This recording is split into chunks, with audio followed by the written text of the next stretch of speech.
So a couple of weeks ago, our freshwater pump crapped out on us. It was an old Jabsco 3-gallon-a-minute jobber from West Marine.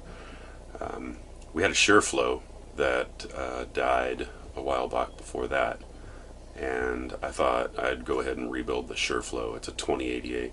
Rather than diagnose the problem with the SureFlow, I just went ahead and got a whole new head unit for about 50 bucks on Amazon. Along with that, we got a new 5-gallon-a-minute Aqua King. We have some issues when you turn the galley and the heads sink on at the same time. Pressure really dwindles with the 3-gallon-a-minute pump, so we went ahead and ordered a big fat Aqua King. I think it's huge, man. It pulls like 12 amps. But I rebuilt the SureFlow 2088 and put it all back in, installed it, and tested it, and didn't work. Oh yeah, so yeah, the power to the marina went out, so we were on 12 volts. When the power to the marina goes out, the well pump doesn't work. We're currently hooked up to the dock water, which is runs off the well pump.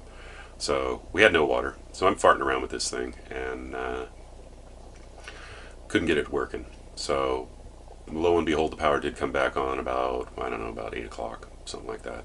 So I was off the hook. So I worked on it all day Saturday and went ahead and installed the new Aqua King, fired it up, just would not pull a prime. It would not suck water out of the tanks and push them through the faucets. And I even broke a fitting and had to run all the way to Lodi and go to Lowe's, which is like an hour round trip. And so bought some extra tubing, get this thing all plumbed up. I bypassed. We have an expansion tank on there. It's an accumulator tank, and you pre-pressurize it to like 15 psi, and it helps keep the pump from cycling.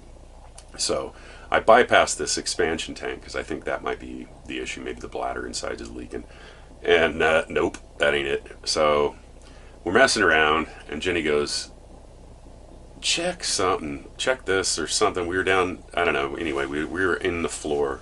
Finally, I basically isolated it to not the output side, but the input suction side. And when I'm on dock water, no leaks either on the output side. So, but the suction side is exclusive to the inlet of the 12-volt water pump. So the dock water doesn't come in contact with that, so you can't tell if there's a leak. We were pulling floorboards, and I was messing around and just started checking fittings, and lo and behold, I found one of the fittings had popped loose, and it was just sucking air, so it wasn't pulling a siphon off of either tank. I'm down below, I'm flipping valves, I'm turning one tank off and the other tank on, and both tanks off and both tanks on, and it just would not pull. I finally found it, and the fitting had just a little bit, just enough to break the O-ring seal, so where it wasn't tight. So put it all back together, and boom, pump works. So we still don't know if the SureFlow was ever broken in the first place. Well, that's the thing. That POS Jabsco probably still works, so I've got a spare pump there. The SureFlow has got a brand new diaphragm in it. It's nice, yeah. Now we have a bigger pump. And then we've got the Aqua King. This thing puts out 50 psi. And it's got a cycle mode too. If you only throttle the water open, it's got a bypass assembly in it. So you can run the water at a low volume. The pump will cycle on. But it's loud. Yeah, the sucker's noisy. So the moral of the story is check the simplest and cheapest thing first. That's usually the problem. Yeah, if you like it, give us a thumbs up. And if you're not already, go ahead and hit that subscribe button, and then you'll get an email every time we make a new video.